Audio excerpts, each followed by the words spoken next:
Bienvenidos a su espacio semanal La Cruda Realidad. En este momento nos encontramos con el profesor universitario David Gómez Gamboa, quien cumple una función fundamental en la actualidad referida principalmente a la defensa de los derechos humanos. David, cuéntanos, ¿a qué obedece tu presencia en la ciudad de Mérida?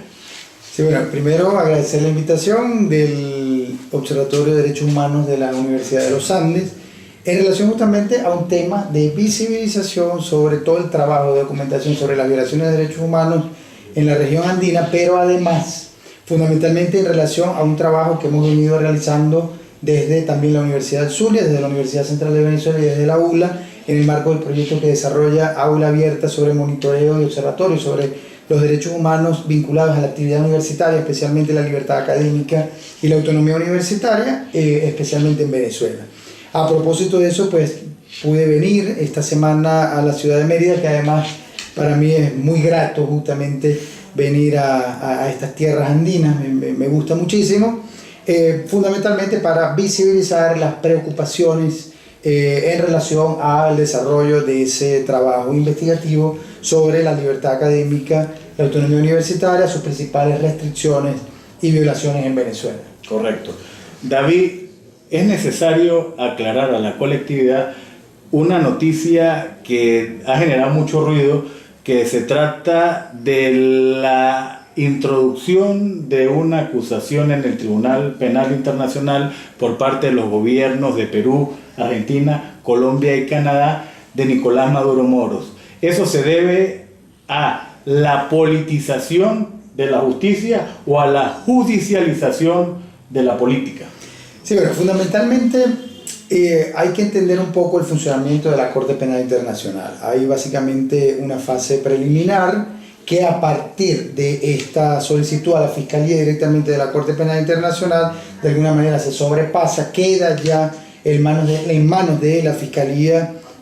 justamente en el contexto de la Corte Penal Internacional, el ejercicio de la investigación para la determinación de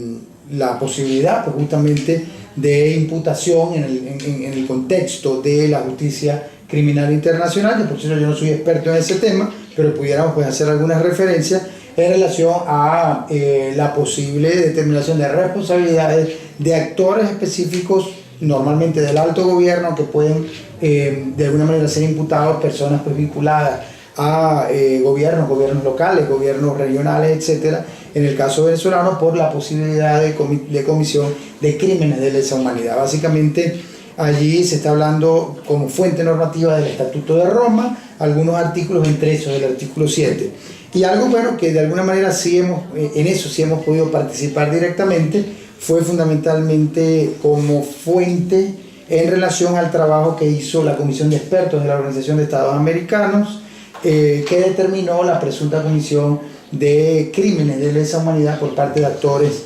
vinculados del gobierno nacional o representantes del poder público en Venezuela. En ese informe publicado a finales de mayo de este año, esa comisión de expertos que de alguna manera llamó el secretario general de la OEA, Almagro, para producir este informe, de alguna manera concluyó en que habían indicios muy graves que pueden llevar a la conclusión de que en Venezuela se han cometido crímenes de lesa humanidad. En ese informe les puedo poner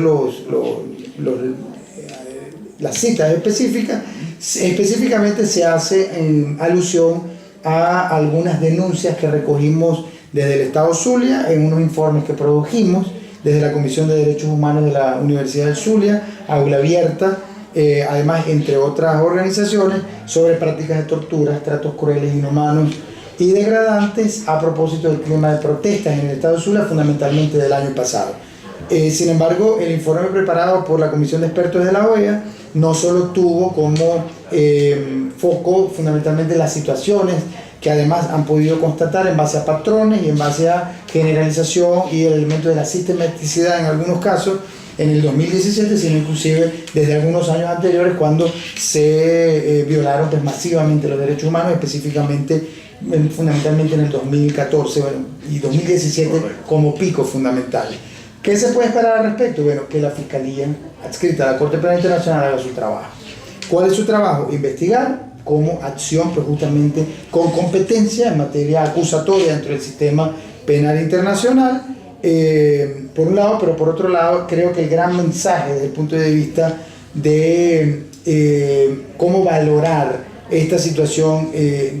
desde la comunidad internacional es que la comunidad internacional está mucho más pendiente de la situación de la grave violación de derechos humanos que ocurre en Venezuela, por un lado, porque fíjate que no solo es esta acción de unos representantes de las cancillerías de unos estados en relación a solicitar a la Fiscalía que investigue por la preocupación que hay, sino que esta misma semana el Consejo de Derechos Humanos de las Naciones Unidas emitió una resolución donde hace énfasis en la violación de derechos humanos y dentro de uno de los puntos digamos que medulares de la resolución, el tema de la emergencia humanitaria o crisis humanitaria compleja que padece Venezuela. Pero ya la OEA, por ejemplo, hace unas semanas, en el marco del trabajo del secretario general, se había pronunciado justamente al respecto, fue viral sin duda alguna esas palabras de Almagro luego de que visita la frontera colombo-venezolana y hace referencias muy graves sobre las violaciones muy graves que se cometen en Venezuela por parte de la dictadura de Nicolás Maduro, a quien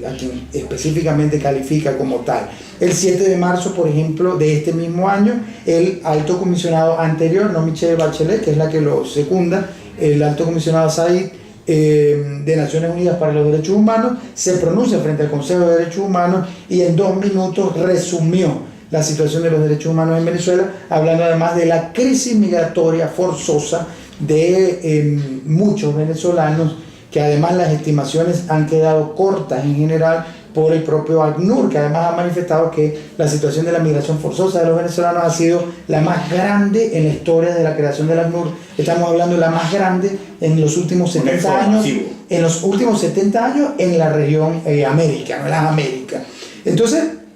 estamos hablando de una situación sumamente dura, donde a nivel internacional, la comunidad internacional está viendo tres grandes temas vinculados a derechos humanos. Uno, el tema de la emergencia humanitaria compleja que vive Venezuela. Para un poco la audiencia es importante aclarar,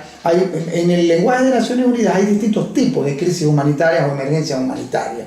Las que vienen, por ejemplo, de un cataclismo, de procesos naturales.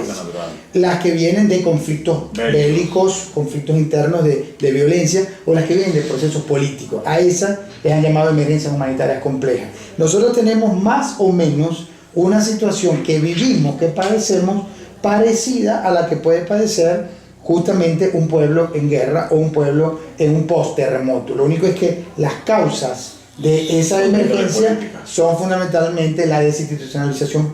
de las instituciones políticas, la crisis tan profunda en la ruptura de la dilación del hilo constitucional, como la propia inclusive OEA lo ha declarado a propósito de la interpretación de artículos de la Carta Democrática Interamericana, etc. Entonces,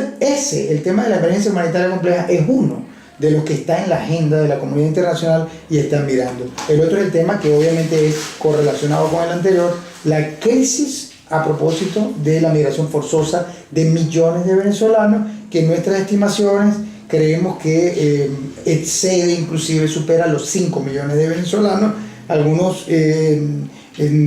instituciones están hablando entre 4 y 6 millones de venezolanos, inclusive otras hablan de un poco más. La ACNUR y otras organizaciones, obviamente por un conteo que hacen en base a unos protocolos que ellos llevan, pues están hablando aproximadamente de entre 2 y 3 millones. Sin embargo, creo que quedan muy cortas, muy bajas. Y el otro gran tema que se está hablando a nivel internacional es el que has puesto tú sobre la mesa, la situación de posible comisión de crímenes de lesa humanidad por parte de actores vinculados al gobierno. Y sobre esto, al gobierno nacional, inclusive a otros actores. Sobre esto yo sí quiero dar un mensaje, porque tu programa tiene una audiencia que probablemente pues, puede reproducir estas cosas o discutir estas cosas. El mensaje no es solo para el alto gobierno en relación a la posible comisión de crímenes de lesa humanidad, que además obviamente pues, le comprometería en la justicia penal complementaria internacional su responsabilidad penal. El mensaje inclusive para el policía, el mensaje para el juez local me refiero, el policía local, el mensaje para el guardia nacional, para el miembro del ejército, el funcionario del ejército de cualquier nivel. Ojo, nuestra constitución establece en el artículo 25 que la responsabilidad individual puede ser penal, puede ser civil, puede ser administrativa y no le servirán de excusa seguir órdenes superiores. Fíjense que nosotros en Venezuela estamos hablando de una situación tan compleja, de violación masiva de los derechos humanos, de desinstitucionalización del Estado, de ruptura de los elementos básicos del Estado de Derecho, separación de poderes, principio de legalidad, preeminencia de los derechos humanos, que todos los actores del poder público, independientemente de que pertenezcan a una alcaldía, a una gobernación, a un ministerio o al alto gobierno, todos son responsables, al fin de cuentas, obviamente, como tú lo acabas de decir, en el ejercicio de su responsabilidad individual por la violación de la ley, por la violación de los tratados internacionales, por la violación de los derechos humanos.